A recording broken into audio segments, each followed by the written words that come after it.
Olá, boa tarde, tudo bem? Sejam bem-vindos aos meus canais do YouTube, do Facebook, do Instagram. Meu nome é Maurício Chiesa, sou administrador, consultor, docente, membro da Academia Europeia de Alta Gestão e um dos coautores dos livros Memórias de Líderes da Alta Gestão, um legado para a humanidade, Memórias da Alta Gestão em Tempos de Crise e também recentemente convidado para ser coautor do novo livro da Academia Europeia de Alta Gestão, que é a Liderança da Alta Gestão frente a esse novo normal.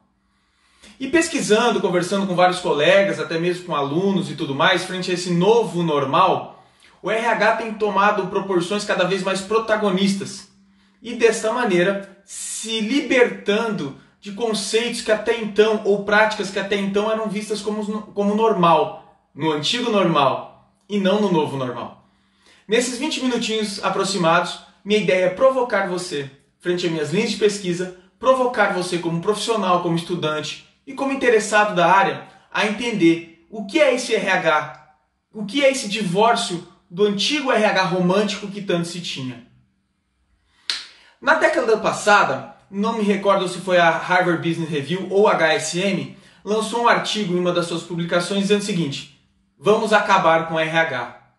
Aquele artigo provocante impactou muita gente. Falou assim, mas como assim nós vamos acabar com o RH? Como assim? Quem vai cuidar das pessoas? Pois bem, eu vou te falar o que aconteceu. Quando a revista lançou esse artigo, os autores, muito sábios, fizeram a seguinte comparação. Durante a década de 70, 1970, 1960, 70, 1980, 90, muito se falava em coaching, em desenvolvimento de performance, em equipe autodirigidas e um monte de coisas mais. Até porque hoje o coaching também se banalizou o conceito. Então agora qualquer coisa é coach, né? Mas olha só que interessante. Quando a revista provocou o leitor, provocou o executivo a dizer o seguinte, vamos acabar com o RH, ele quis falar, olha só, durante 1960, 70, 80, o RH falava para os executivos, para os gestores e líderes da área, vão entender de gente, vão entender de pessoas, vão entender de comportamento, vão trabalhar seus pontos fracos, vão aumentar a sua zona, o eu aberto da janela de Ohari, vão trabalhar autoconhecimento e um monte de coisa a mais. Sem contar aquelas modinhas banais que hoje a gente tem de dinâmica de grupo, né? Muito hoje se caiu. Dinâmica de grupo em processo seletivo ou treinamento e desenvolvimento tem que estar muito bem desenhado, senão vira simplesmente fazer por fazer. Mas olha só, quando ele falou o seguinte, vai produção, vai financeiro, vai marketing, vai contabilidade, vai todo mundo aprender de gente, eles foram. E o RH ficou sentado muito tempo no saudosismo de uma cadeira. Eu falo que é a gestão TBC, né? Tira a bunda da cadeira, vai no Gemba. Pois bem, e a partir daí, quando todo mundo aprendeu de processo e gente, ou seja, produção entendia de produção e gente, financeiro entendia de finanças e gente, marketing entendia de marketing e gente, e o RH não entendia do business. Esse artigo veio justamente provocar a quem interessar possa um novo papel protagonista do RH. E hoje se fala muito em business partner, né? Toma cuidado também com o conceito modinha, que se você procurar na CBO, que é a Classificação Brasileira de Ocupações, não existe um CBO de business partner. Ele vai para analogia, um analista, um supervisor ou um profissional de RH. Tá? Pois bem, então nessa provocação desse artigo veio justamente falar o seguinte, olha RH, você tem que entender de negócio. O RH ele tem que ser protagonista de mudança de negócio, desenvolvimento organizacional, mas entender do que aquela empresa faz. Entender qual o core business daquele segmento. Quais são os concorrentes, as fragilidades do mercado. Em tese, entender a SWOT global aplicada no RH e o RH entendendo a global. E no planejamento estratégico, principalmente nesse novo normal, se o RH não for convidado, ele não tem um papel protagonista. Senão o RH vai cair naquele velho conceito de que, achados e perdidos, organizar festa final de ano, esse ano talvez nem tenhamos festa, né? E o RH perde assim a sua essência. Então quando nós falamos do novo normal, nós estamos reinventando, ressignificando as relações de trabalho, relações sociais, inclusive muita parte legalista está sendo revista. E quando nós falamos do novo normal de um RH, o que é esse novo normal de um recursos humanos? Primeiramente, é entender o quê? O propósito. Cada vez mais a seleção por competência vai extrapolar o CHAS, conhecimentos, habilidades e atitudes. tá? Tem o autor Tom Coelho que eu gosto muito, que ele veio trabalhar os neo-chás. O que são os neo-chás? Além de saber fazer, você tem que se saber devolver, saber ser, fazer saber. Ok? É ser solidário, é ensinar, é propagar, é co-criar. Inclusive o prefixo, a partir de agora, é co-criar, co-estabelecer, coexistir. Ninguém é nada sozinho, nem como pessoa e nem como organização. A partir do momento, então, que o RH entende propósito, ele se passa a quê? A alinhar os processos, conhecimentos, habilidades, atitudes pautadas em valores. Valores não se negocia, valores se tem, né? Para quê? Para performar um delta resultado. Então seria o chá mais V mais R, né? Desculpa, chá mais V igual a R. Não adianta você ter conhecimentos, habilidades, atitudes e entregar o resultado sem os valores daquela organização. A sociedade cada vez mais vai exigir posturas altruístas, posturas verdadeiras e posturas corretas. Tanto que compliance vem ganhando muito espaço aí. Então, a partir do momento que eu tenho propósito, um segundo momento eu vou deixar um legado. E aqui vai um tapa de luva em muito gestor de RH saudosista que criou muitas coisas na década de 90 e hoje parou no tempo. Não necessariamente você atingiu resultados ABC em determinadas organizações que você vai repetir esse resultado. Porque primeiramente você tem uma cultura organizacional daquilo lá. Segundo, você tem pessoas envolvidas naquele processo. E a partir daí, entendendo que eu sou protagonista, tenho propósito, eu deixo um legado. Legado é a tua marca. Legado é o que a RH vai demonstrar para aquela empresa. Senão, vai acabar naquele velho ditado de RH. Muitas iniciativas, poucas continuativas e algumas acabativas. E nesse momento, o RH passa a ser visto como um dificultador, em vez de um facilitador. É norma, é procedimento, é regra, tudo mais. Então, se ele não tiver próximas lideranças para realmente explicar qual é o seu papel protagonista, explicar o porquê destes propósitos e o porquê deste legado, a partir daí sim, ele passa a vigorar no novo normal. Outra coisa interessante, o RH a partir de agora vai ser cabeça e coração. É uma metáfora para falar para você, é o seguinte, high-tech, high-touch, né? Não esquecer o touch das pessoas, mas incorporá-las numa cultura e numa metodologia high-tech. Muitas empresas que até então, há 2 anos atrás, se falava home office era besteira. Eu já ouvi de um executivo dizendo que ele pagava o salário para a pessoa estar sentada numa empresa, numa cadeira e não em casa. É uma economia burra. A partir do momento que o home office se comprovou efetivo, ele coloca no colo das pessoas a sua própria avaliação de desempenho. Então, se ele está performando no home office, se ele tem executado suas atividades de valor agregado a contento, com certeza é válido. Sem contar que você vai reduzir muitos custos fixos de uma empresa. Seja de alimentação, luz, insumos e tudo mais. Então esse novo normal veio provocar o RH a ser high-touch e tech ao mesmo tempo. É mais ou menos aquela frase que eu gosto muito do Carl Jung. Conheça todas as teorias e domine todas as técnicas. Mas ao lidar com uma alma humana, seja apenas uma alma humana. Pois bem, nós vamos lidar com uma alma humana com um monte de técnicas. Instrumentos tecnológicos, claro.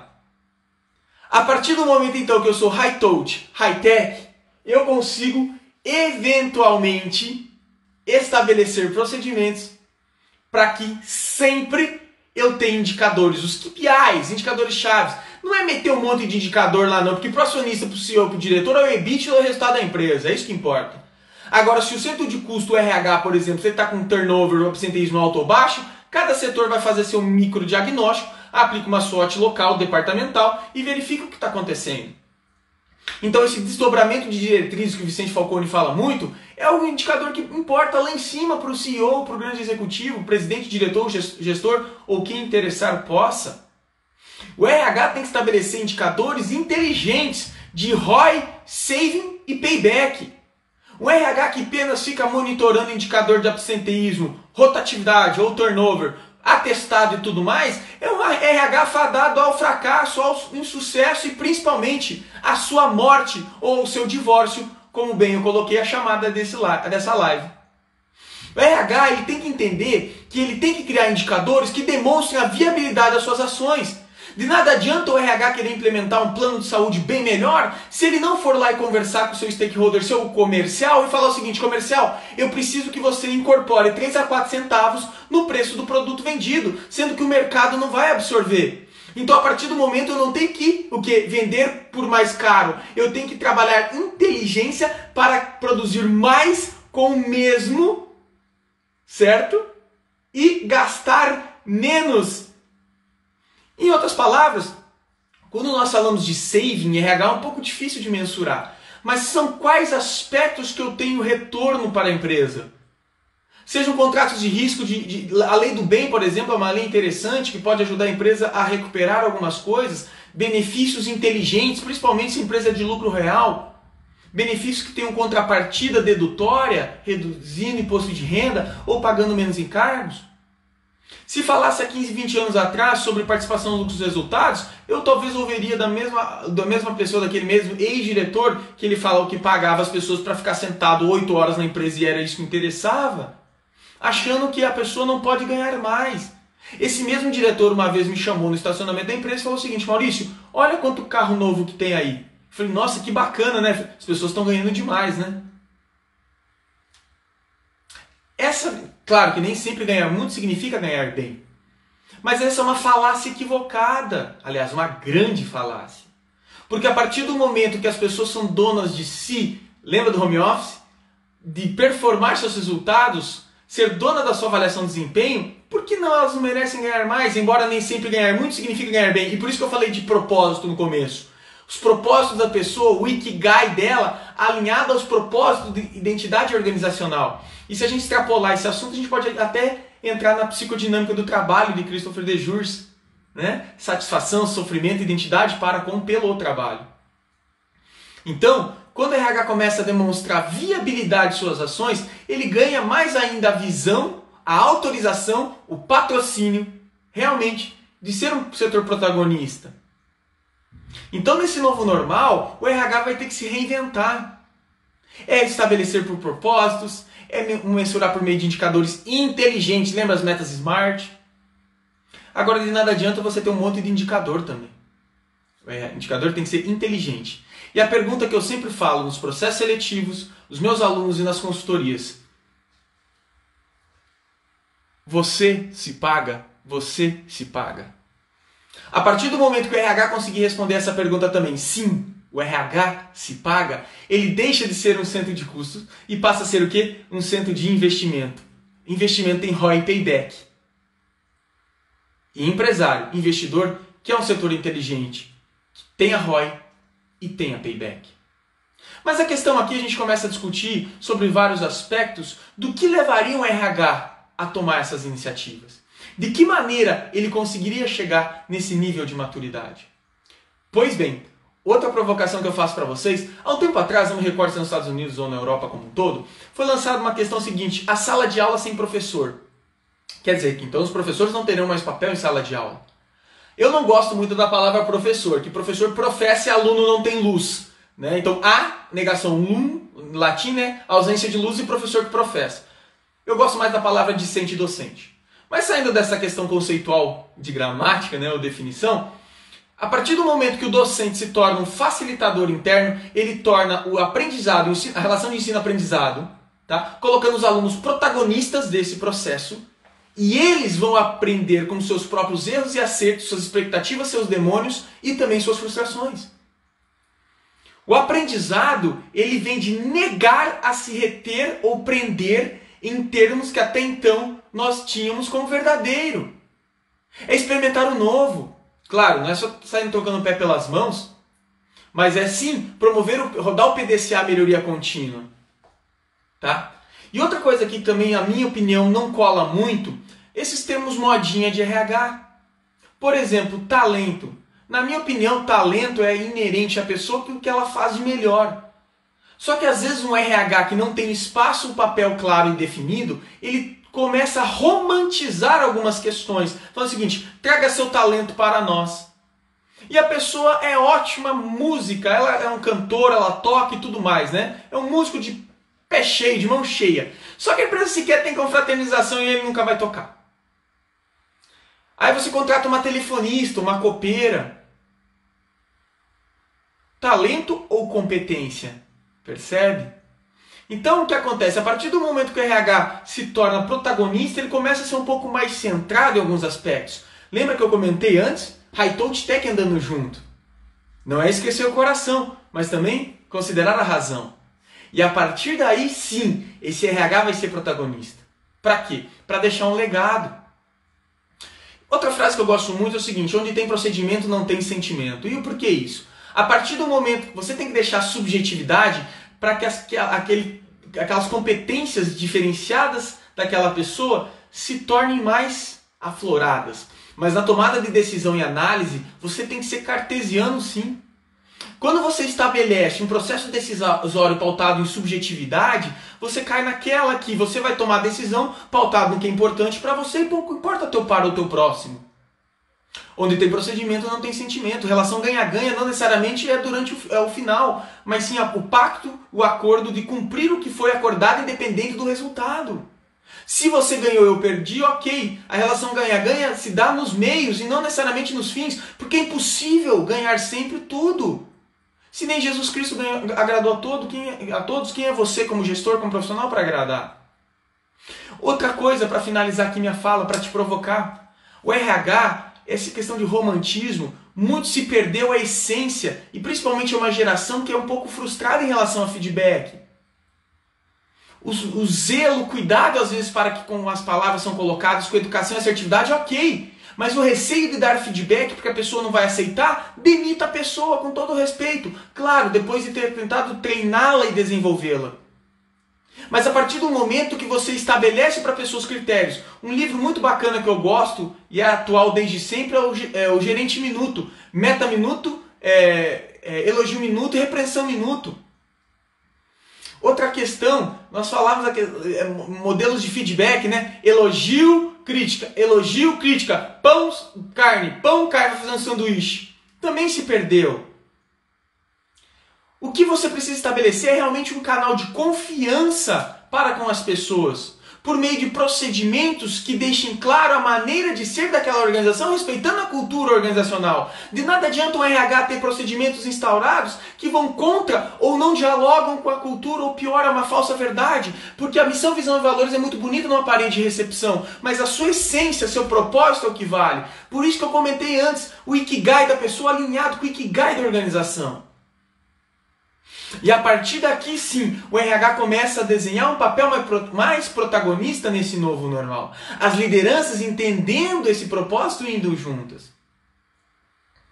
Quando nós falamos então, moçada, de que o RH protagonista sai da teoria e realmente vai para a prática, eu vou te fazer uma pergunta. Nesse momento, o RH que você trabalha, o RH que você conhece, esteve à frente do comitê de crise desse Covid?